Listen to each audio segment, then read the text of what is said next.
Saya nggak tahu mau mulai dari mana gitu. Karena sejak saya dihubungi, kalau nggak salah 2 hari yang lalu ya, saya diminta hadir, dan ini pertama kali saya hadir setelah saya pulang dari Kamboja. Dan awalnya saya nggak ada keinginan untuk hadir karena pertama capek dan saya baru sampai di Jogja, siap-siap packing mau berangkat besok umroh. Tapi saya searching, Pak Beni hebat, Pak Beni. Tepuk tangan untuk Pak Beni.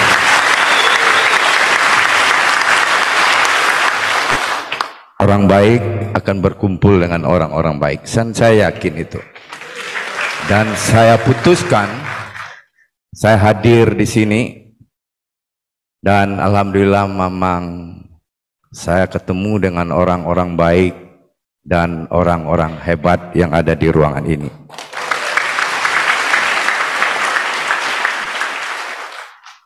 Kalau bismillah kita benar, kerja cerdas dan kerja keras, pantang menyerah, dan selalu berdoa ke Tuhan, Tuhan bilang, pasti sukses katanya. Kenapa ini saya sampaikan?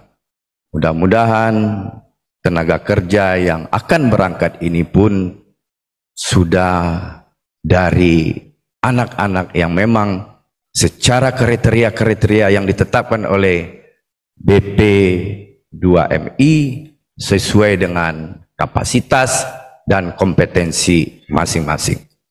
Percayalah, kalau tidak ada dusta di antara kita, pasti nanti akan sukses.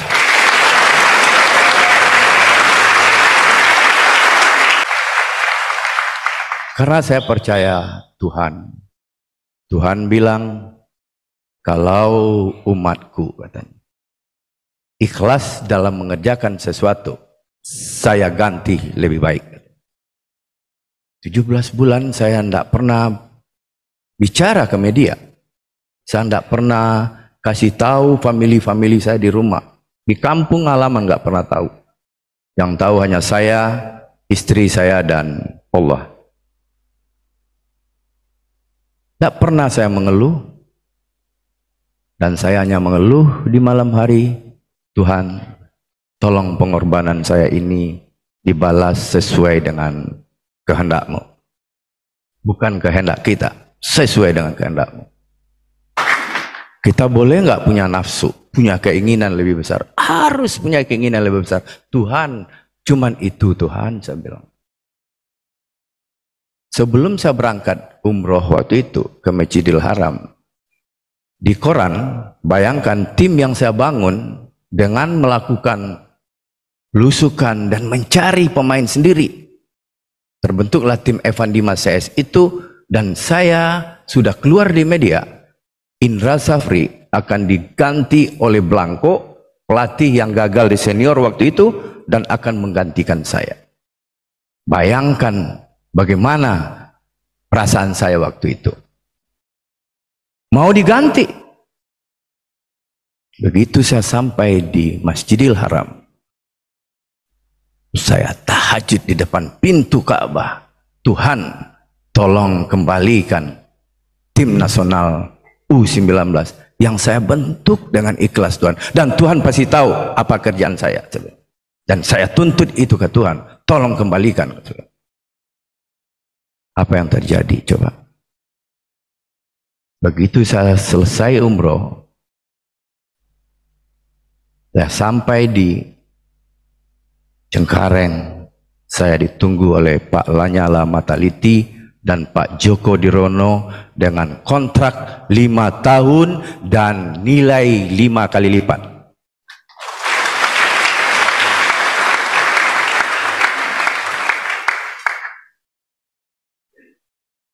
Kita harus hebat secara duniawi ya, perlu belajar ya, tapi Indonesia tidak butuh diajar. Kalau diajar apa yang dia mau, apa yang mereka mau yang dia lakukan di sini. Tapi kalau belajar apa kekurangan kita, apa yang kita butuhkan, itu yang kita pelajari. Oleh sebab itu berangkat ke Korea. Saya 3 tahun kerjasama dengan Sintayong. Ada hal-hal yang baik dari dia, tiru. Dan tonjolkan apa yang baik dari kita. Jangan sampai karena dapat duit di situ, Indonesia kita hilang. Jangan. Saya ada diusulkan sama orang kemarin, karena saya dari pertandingan pertama sujud syukur. Dan anak-anak begitu santun cium tangan wasit dan lain sebagainya. Nggak perlu kayak gitu katanya. Dan saya tolak mentah-mentah. Saya mau menunjukkan keindonesiaan Indonesia ke negara lain.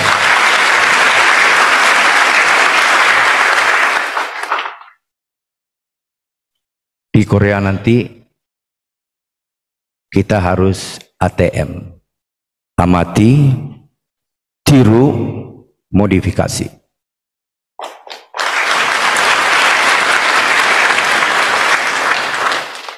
Jangan amati tiru, harus ada modifikasi. Kenapa? Karena belum tentu apa yang baik di sana, di negara orang, baik di negara kita. Indonesia adalah Indonesia, bukan negara lain.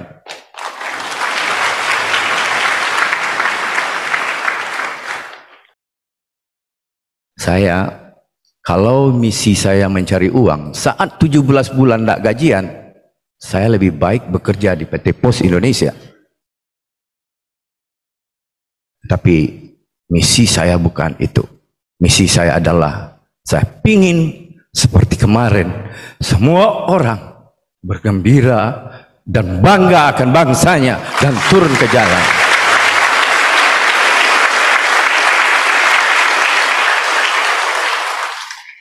Itu yang harusnya dilakukan oleh individu-individu orang yang ada di Indonesia.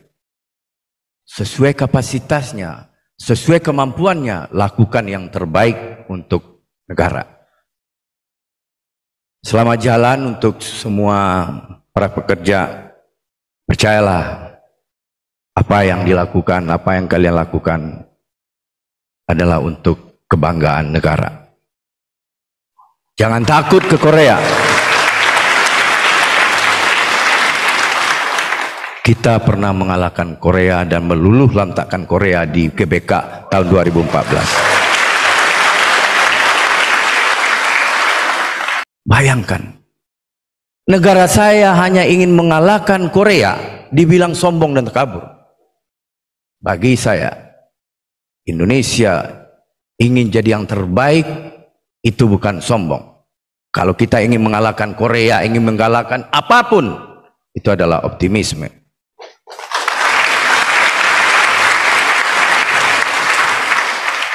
Tapi kalau saya bilang Tuhan tidak ada apa-apanya, itu baru durhaka dan takabur.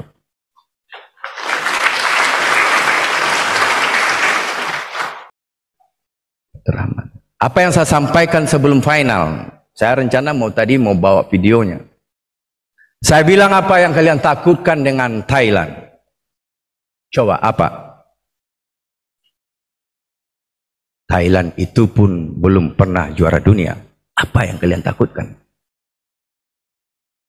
Kenapa takut dengan Thailand? Tidak pernah juara dunia juga kok.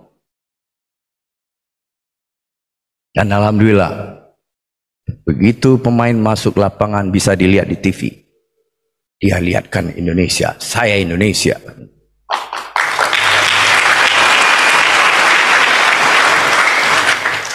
Skill penting iya. Kemampuan taktikal dan kecerdasan iya. Fisik iya. Tapi jauh lebih penting mental. 4 ini harus sejalan. Untuk tenaga kerja juga. Tidak hanya skill yang diperlukan, tapi mental. Bicara mental, bicara karakter. Karakter kinerja dan karakter moral. Orang banyak hanya larut membangun karakter kinerja. Ingin selalu yang terbaik, pantang menyerah. Pokoknya semuanya harus. Tapi lupa karakter moral, disiplin, menghormati orang lain, respect, dan yang terakhir, selalu sambung hubungan baik kita dengan Sang Pencipta. Terakhir saya tutup, kenapa ini penting, hubungan baik dengan Tuhan. Saya diizinkan Allah ketemu dengan Pak Profesor B.J. Habibie 2 kali. Ada 2 hal yang saya sampaikan kepada saya. Pak Coach katanya, dia panggil Pak Coach, Pak. Saya cerita sepak bola ke beliau hanya 5 menit, setelah itu dia take over. Dia kuliahi saya, Pak, kayak saya mahasiswa itu, Pak.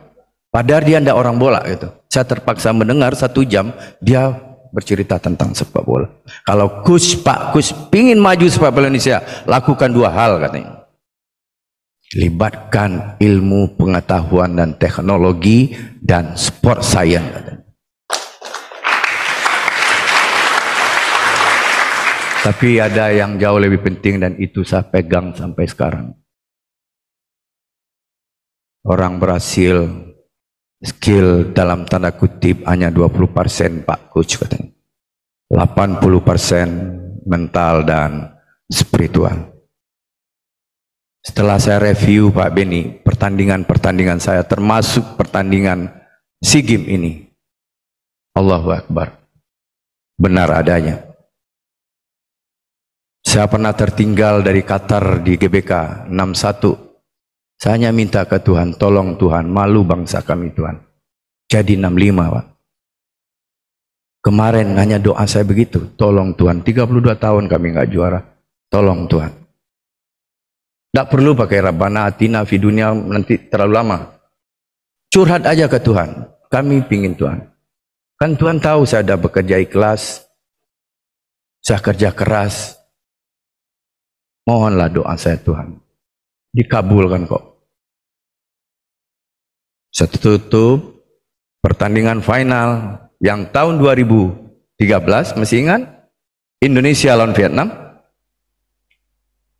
Saya menurunkan pemain waktu itu 2 kali 45 menit. Saya diskusi dengan para pelatih. Pemain-pemain yang turun 11 itu adalah yang terbaik menurut saya. Skill yang terbaik. Apa yang terjadi coba? 2 kali 45 menit main draw 1-1. Perpanjangan waktu saya ganti Dimas Mungkli Sadining dengan Dimas Derajat untuk bisa menang. Tetap 1-1. Berlanjut penalti Pak 5-5. Sebelum saya tentukan orang penalti 5-5, saya latihan dulu di Stadion Jonggolo. 5 penendang terbaik. Evan Dimas setiap menendang masuk di latihan. Zulfiandi setiap menendang masuk di latihan.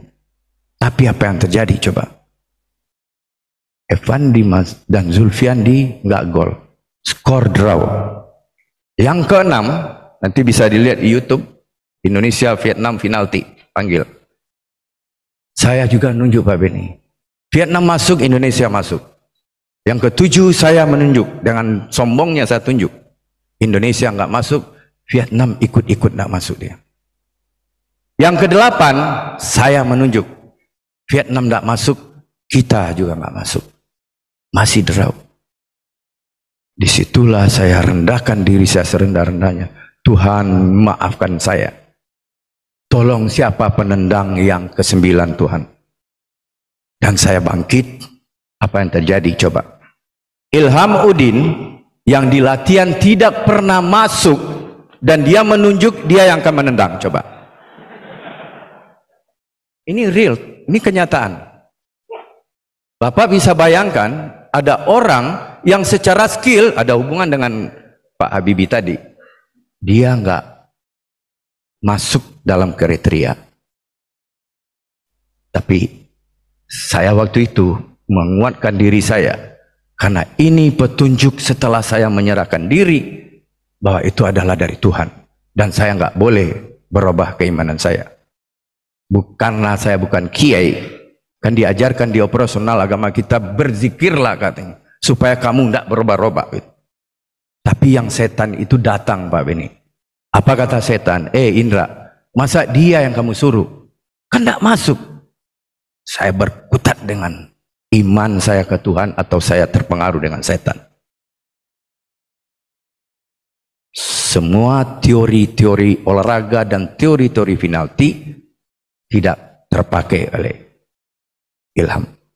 Dia ambil bola Pak, Dia jalan menuju titik penalti, dia taruh dan dia mundur 2,5 langkah. Tidak ada kecuali Socrates di pemain Brazil yang bisa melakukan itu. Dan dia tendang kaki kiri dan dia tidak berlari, tapi dia jalan. Nanti buka aja di YouTube. Dan lebih dahsyatnya lagi, kena tiang gawang. Kalau kena tiang gawang itu, iman saya berubah, nggak percaya saya itu masuk, nggak masuk itu bola. Tetapi saya yakin kecil bagi Tuhan kalau hanya untuk memasukkan bola ke gawang. Camkan itu, selamat bekerja. Apa yang sudah diberikan bekal oleh Pak Beni dan teman-teman BP2MI, jadikan itu bekal, tetapi jangan lupa jaga keindonesiaan. Indonesia adalah negara yang beragama, dan tolong berikan contoh-contoh baik ke negara lain. Setelah kita meninggalkan itu, orang akan bilang, saya hormat dengan Indonesia. Terima kasih, selamat jalan. Mudah-mudahan apa yang kita cita-citakan terhadap merah putih kita, terhadap bangsa kita, bisa terwujud dengan cepat. Wabillahi taufiq wa hidayah. Assalamualaikum warahmatullahi wabarakatuh.